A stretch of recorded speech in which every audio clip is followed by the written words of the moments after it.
পুকুরে গোসল করতে গিয়ে নিখোঁজ হন একমাত্র আদরের কন্যা।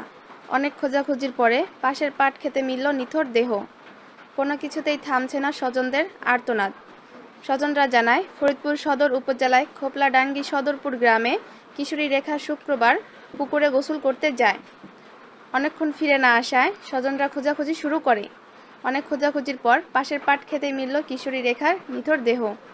এই মেয়েটাকে দর্শন করে এবং গলায় ফাঁস দিয়ে তাকে মাইরে রেখে গেছে এখানে দুর্বৃত্তরা। মেয়েটা খুবই সহজ সরল, সকাল 12:30টার দিকে গোসল করতে আসতে তাদেরই পুষ্কুনি, সেই পুষ্কুনির পাড়ে গোসল করতে আসা অবস্থায় তার আর খোঁজ পাওয়া যায়নি। পুলিশ ধারণা করছেন, ধর্ষণ শেষে শ্বাসরোধ করে হত্যা করা হয়েছে কিশোরীকে। জড়িতদের দ্রুত গ্রেফতার করার আশ্বাস জানিয়েছেন পুলিশ। পুলিশ লাশ উদ্ধার করে ময়নাতদন্তের জন্য ফরিদপুর বঙ্গবন্ধু শেখ মুজিব মেডিকেল কলেজ হাসপাতালে পাঠায়।